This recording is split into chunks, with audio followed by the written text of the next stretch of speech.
स्वागत है आपका कुंडली विद शीतल चैनल पर। चैत की नवरात्रि आ रही है। 19 मार्च 2026 को चैत नवरात्रा शुरू होंगे। तो जो घट स्थापना है उसका मुहूर्त सुबह शुभ मुहूर्त में 6:52 से लेके और 7:35 तक है। उसके बाद अभिजीत मुहूर्त है 12:05 से 12:53 तक। तो मैं आपको बता दूं कि माता की मूर्ति की स्थापना आप जहाँ तस्वीर या मूर्ति जो भी है आपके पास उसकी स्थापना वहाँ जहाँ करें वहाँ की अच्छे से सफाई कर लें। फिर जो कहीं कहीं पे जौ बोते हैं तो जौ बोना और कलश स्थापना में आप जल सुपारी सिक्का जहाँ आम के पत्ते हो वहाँ आम के और जहाँ पान के पत्ते हो वहाँ पान के पत्ते नारियल और लाल चुनरी में लिपटा हुआ इससे आप अपने कलश की स्थापना कर सकते हैं। अभी कुछ लोग अखंड जोत जलाते हैं और कुछ लोग सुबह शाम की जोत जलाते हैं और माता की आरती दोनों टाइम जोत के साथ होनी चाहिए। उसमें आप कपूर और लौंग का प्रयोग कर सकते हैं तो आपके आर्थिक प्रॉब्लम खत्म होएगी उससे। तो हम पहले दिन माँ शैलपुत्री की पूजा करते हैं तो उसमें आप घी से बनी मिठाई या सफ़ेद मिठाई और गुड़हल या सफ़ेद कनेर के फूल माता को अर्पित कीजिए।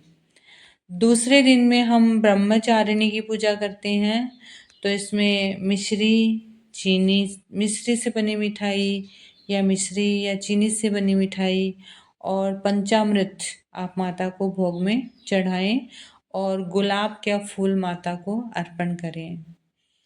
तीसरे दिन हम चंद्रघंटा की पूजा करते हैं तो इस दिन माँ को आप खीर या दूध से बनी मिठाई का भोग लगाएं और कमल का पुष्प माँ को अर्पित करिए। चौथे दिन हम माँ कुष्मांडा का पूजा करते हैं तो उस दिन आप मालपुआ का भोग माता को लगाइए और गेंदा या गुड़हल का फूल आप माता को चढ़ाइए। पांचवें दिन हम स्कंद माता का पूजा करते हैं तो उसमें आप केला माता को चढ़ाइए और पीले फूल या गेंदे का फूल आप माँ को अर्पण करिए। छठे दिन हम कात्यायनी माता की पूजा करते हैं तो आप शहद और शहद से बनी मिठाई और लाल गुलाब का पुष्प माँ को अर्पित करिए। सातवें दिन हम कालरात्रि माता की पूजा करते हैं तो गुड़ या गुड़ से बनी मिठाई और कृष्ण कमल या रात की रानी का पुष्प आप माँ को अर्पण करिए। आठवें दिन हम महागौरी की पूजा करते हैं तो उसमें नारियल और नारियल से बनी मिठाई मोगरा या गुड़हल का फूल आप माँ को अर्पित करिए। नौवें दिन हम सिद्धिदात्री की पूजा करते हैं माँ की तो उसमें आप हलवा पूरी चना खीर और जिधर राजस्थान में हम दाल बाटी चूरमा भी बनाते हैं तो इस दिन आप कन्या पूजन करिए और चंपा और चमेली का पुष्प माँ को अर्पित करिए। अब इसमें आप अपनी मनोकामना या धन प्राप्ति के लिए नवरात्रों में आपको एक उपाय जो आप अगर लगातार करेंगे तो आपको निश्चित ही लाभ होगा। श्री सूक्त का पाठ और कनक धारा का पाठ, ये इनमें से आप कोई सा भी एक पाठ नियमित करिए और माता की आरती दोनों टाइम करिए। आरती में लौंग और कपूर का प्रयोग आप जरूर करिएगा।